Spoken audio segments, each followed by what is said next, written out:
పాండవులు ప్రాణాలతో తిరిగి వచ్చారని హస్తినాపురంలో అలజడి మొదలైంది.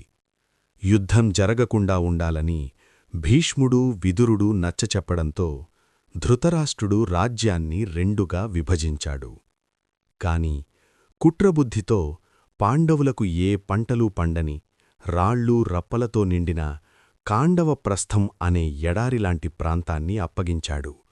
అయితే అక్కడ పాండవులు ఆకలితో అలమటించి నశించిపోతారు అని దుర్యోధనుడు ఏమనుకుంటాడు.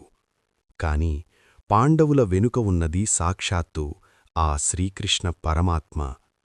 కృష్ణుడి సలహా మేరకు ఇంద్రుడి సహాయంతో దేవశిల్పి అయిన విశ్వకర్మ ఆ బీడు భూమిని స్వర్గంలాంటి నగరంగా మార్చేశారు.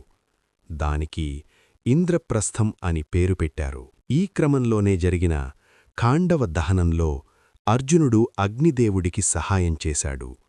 దానికి ప్రతిఫలంగా అర్జునుడికి అగ్నిదేవుడు ఎప్పుడూ అక్షయంగా బాణాలు ఇచ్చే 2 అమ్ముల పొదలను, తిరుగులేని గాండీవం అనే ధనస్సును బహుకరించాడు.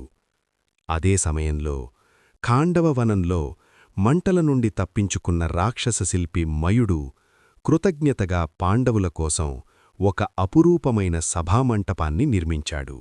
అదే ప్రపంచ ప్రఖ్యాతిగాంచిన మయసభ.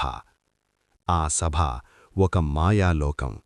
అక్కడ నేల ఉన్న చోట నీరున్నట్లు, నీరు ఉన్న చోట నేల ఉన్నట్లు కనిపిస్తుంది. గోడలు లేని చోట ఉన్నట్లు, ఉన్న చోట లేనట్లు భ్రమ కలిగిస్తుంది. ఈ మయసభ వైభవం చూసి ప్రపంచంలోని రాజులందరూ ఆశ్చర్యపోయారు. పాండవుల కీర్తి దశదిశలా వ్యాపించింది. పాండవుల ఐశ్వర్యాన్ని చూసి ఓర్వలేకపోయిన దుర్యోధనుడు ఆ సభను చూడడానికి హస్తినాపురానికి వచ్చాడు. మయసభలోని మాయ తెలియక నీరు లేని చోట బట్టలు పైకి లాక్కొని నడిచాడు. నీరు ఉన్నచోట నేల అనుకుని అడుగువేసి నీళ్లలో పడ్డాడు. ఇది చూసి పై అంతస్తులో ఉన్న ద్రౌపది నవ్వింది. దీంతో దుర్యోధనుడు మరింత ఆగ్రహిస్తాడు.